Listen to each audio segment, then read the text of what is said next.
On est sur le stand DRM avec cette Fun Cup numéro 2 qui a remporté sa catégorie aux 25 heures de Spa-Francorchamps et terminé 4e au général. Je suis avec Julien Schein à mes côtés, pilote DRM et pilote en sim racing de la VW eFun Cup by Hankook. Donc Julien va nous présenter cette Fun Cup. Je vais déjà monter à l'intérieur de la voiture et puis on va présenter tout ça. Assez étroit. Pas être trop loin.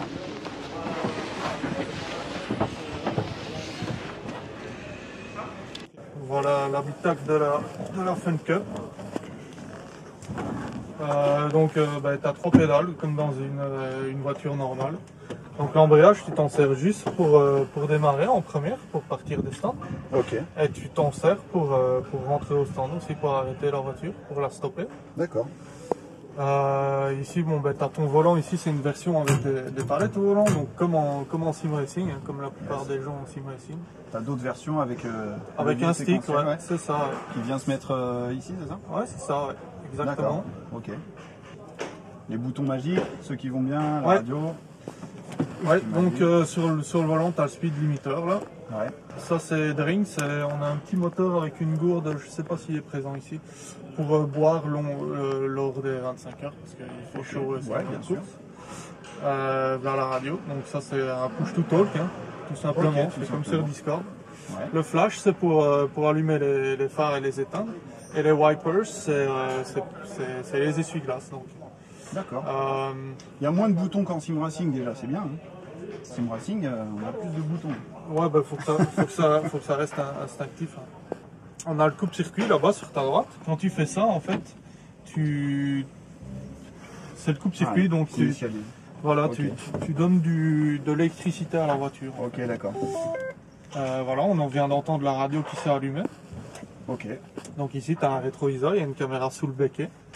C'est tout simplement une caméra arrière de recul que tu peux mettre sur les camionnettes et que tu achètes dans le commerce, tout simplement.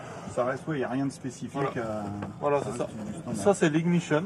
Hop, tu allumes ça, il y a les pompes à essence qui se mettent en route. C'est le contact. C'est le contact. Okay. Il y a les pompes à essence qui se mettent en route. Il y a tout le système AIM, tout le dash dont je m'occupe qui se met en route aussi. Avec toutes les infos. Comme le rapport engagé, ta température moteur, donc température d'huile, ta pression de fuel, pression d'huile, tu as le TAC, donc le contour, toutes les informations. Ton tour dans lequel tu es, la balance des freins. Voilà. Tu as vraiment toutes les informations que tu as besoin en course. Exact.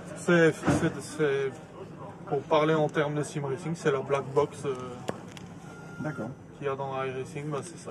Et le dash c'est AIM, il y a la marque ici derrière, on la voit pas bien. Ok. C'est AIM, et en fait le système donc est couplé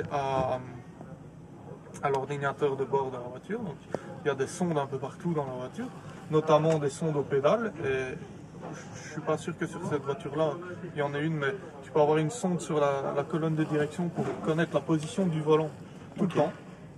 Et alors, c'est couplé aussi avec cette caméra-là. On a une caméra dans chaque voiture. Et on met une carte SD dedans et ça permet même de filmer l'entièreté des 25 heures sans changer la carte. D'accord. Ok, et vous, ça vous permet après d'analyser des choses? On analyse le pilotage, on couple ça au data et donc on a des courbes, on sait exactement quand ils freinent, quand ils accélèrent. Voilà, on peut vraiment tout voir.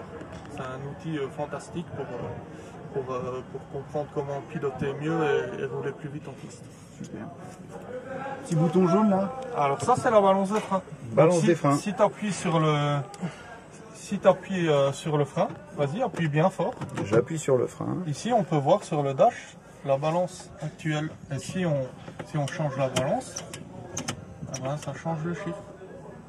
Donc le système de radio dans la voiture. On l'a entendu se mettre en route tout à l'heure. Exact. Donc on a normalement une fiche quelque part. Je sais pas où. Ouais, là voilà, exactement. Donc En fait, ça, cette fiche-là, c'est ce qui permet de brancher le casque à la voiture, donc à la radio. Et dans le casque, on a un micro et on a des écouteurs. Ok. Tout ça relié avec ton box? Ouais, on a dans le championnat européen en tout cas, parce qu'on a roulé dernièrement dans le championnat français. Et là, il n'y a pas de radio. C'est tout se fait au panotage, sur le mur de la pit lane. Quoi d'autre? On a un extincteur. Qui peut être activé de l'extérieur de la voiture par les commissaires en cas d'urgence. Et alors on peut voir ici des petits trucs verts là, il y en a de chaque côté, il y en a dans le compartiment moteur aussi.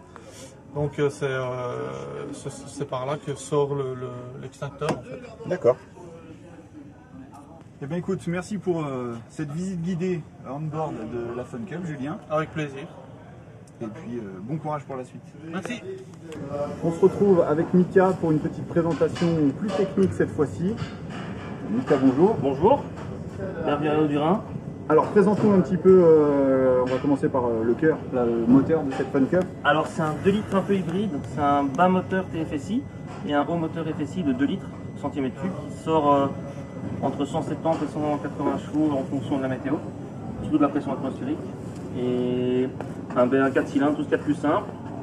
Il est accouplé d'une boîte SADEV à 5 rapports avec palette au volant. Ici on a le système qui permet de faire fonctionner les palettes au volant. C'est embrayage standard, rien d'extraordinaire. C'est la mécanique la plus simple possible qu'on a en sport automobile.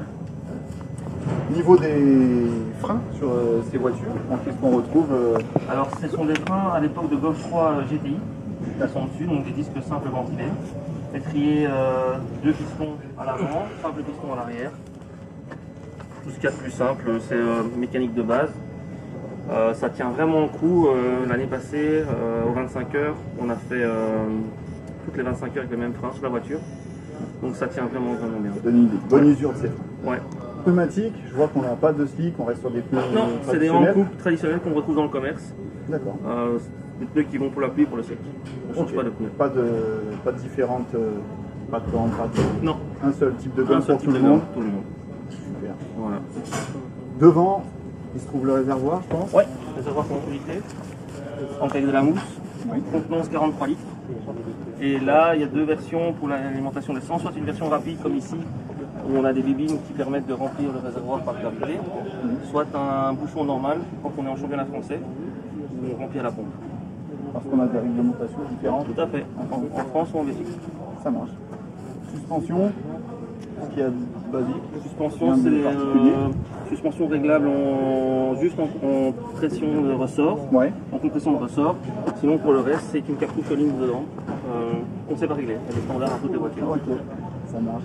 Alors après, sur un meeting comme l'Anneau Turin, au niveau des pneumatiques, ainsi de suite, on a des durées de vie, des choses comme ça, non? Alors sur l'Anneau Turin, c'est un peu compliqué parce qu'on a les météos qui changent. Mais dis-toi que sur un 25 heures, quand il fait sec, on change les pneus après 15 heures de roulage. D'accord. Et quand il pleut, on peut tenir les pneus toute la séance. On peut faire les 25 heures avec un 39 pneus. Ouais. Ce qu'on a fait cette année. Merci pour toutes ces précisions. Avec plaisir. Et puis bon courage pour cette course. Merci beaucoup.